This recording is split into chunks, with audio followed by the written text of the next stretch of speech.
ایک دوسرے کو عزت دو، برداشت کرو۔ میرے نبی نے فرمایا بہترین مسلمان وہ ہے جو بیوی سے اچھا سلوک کرتا ہو، اور بیوی سے فرمایا میری شریعت میں سجدہ ہوتا تو بیوی سے کہتا خامند کو سجدہ کر۔ بہترین صدقہ اولاد کی تربیت ہے۔ پورا گھر میرے نبی نے نقشہ، ہر ایک کی قیمت بتائی۔ ماں تیرے قدموں تلے جنت، کا کاش میری ماں زندہ ہوتی، تم دیکھتے میں کیا کرتا، میں عشاء کی نماز کے مصلی پر ہوتا، میں سورۃ فاتحہ پڑھ رہا ہوتا، ادھر سے آواز آتی میری ماں کی محمد، تو میں نماز توڑ کے کہتا لبیک اماں جان۔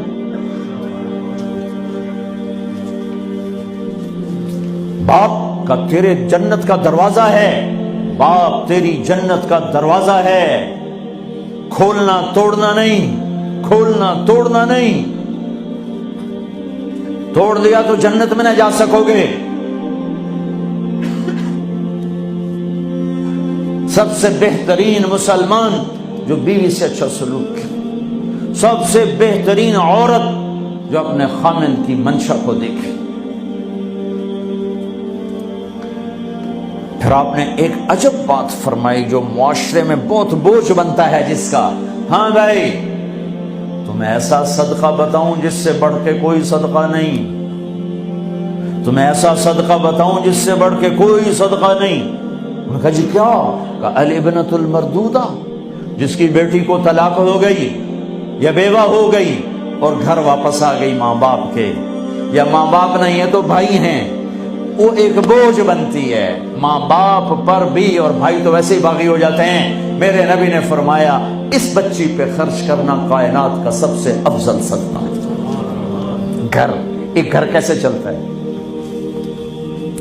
ہمارے ہاں پنجاب سندھ بلوچستان سرحد میں بہنوں کو وراثت میں کوئی حصہ نہیں ملتا، سب بھائی کھا جاتے ہیں۔ میرے نبی نے فرمایا جس کو اللہ نے 2 بہنیں دیں اس نے ان کا حق ادا کیا، شادی کی حق ادا کیا۔ ماں باپ کی وراثت میں سے ہوتا ہے، اگر میں نے کوئی خود کمایا ہے اس میں بہنوں کا حق نہیں، ماں باپ سے اگر 1 روپیہ بھی آیا ہے تقسیم کیا جائے گا۔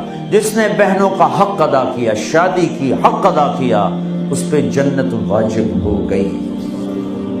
جس کو اللہ نے 3 بیٹیاں دی اس نے ان کی ڈولی اٹھائی، وہ جنت میں میرے ساتھ یوں ہوگا۔ ایک بولے اگر 2 ہوں، کہ جس نے 2 بیٹیوں کی شادی کی وہ بھی ایسے ہوگا۔ اللہ بھلا کرے۔ ایک صحابی کا کہ جس کی 1 ہو، کہ جس کی 1 ہے، اگر اس نے اس کو عزت سے رخصت کیا تو وہ بھی میرے ساتھ ایسے ہی ہوگا۔ پھر کئی بچیوں کو طلاق پڑی ہے کہ اس کو بیٹا نہیں ہوتا۔ یہاں آنے سے پہلے کا واقعہ، پنڈی سے بچی رو رو برا حال اس کا، میں تو فون سنتا ہی نہیں ہوں ایسے کہ میرا تو کلیجہ پھٹ گیا ہے۔ ہے کہنے لگی کہ سسرال نے کہا تھا بیٹی ہوئی تو طلاق دے دیں۔ میں نے کہا اس میں میرا کیا قصور ہے، اور بیٹی ہی ہوئی اور مجھے طلاق پڑ گئی، اور میں گھر آ گئی 22 سال کی عمر میں۔ بیٹی دینے والا اللہ اور ظلم کرنے والا سسرال۔ میرے نبی کو اللہ نے بیٹے دے کے اٹھا لیے، قاسم اٹھا لیے، عبداللہ اٹھا لیے، ابراہیم اٹھا لیے، 4 بیٹیاں دی، 3 زندگی میں اٹھا لی، زینب، ام کلثوم، رقیہ، تینوں آنکھوں کے سامنے چلی گئیں۔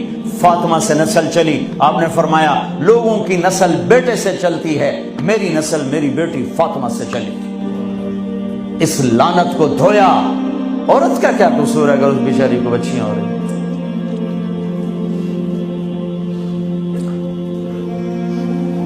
جس نے اپنی بہنوں کو حق ادا کیا، جس نے بیٹیوں کو ڈولے میں بٹھایا، ان کا حق ادا کیا، کہ جنت میں یوں ہو جائے گا۔ بہنوں کو دینا اتنا ضروری ہے، حرام ہو جاتی ہے روٹی۔ میں نے مولانا جمشید صاحب میرے استاد ہیں، میں نے ان سے تفسیر پڑھی۔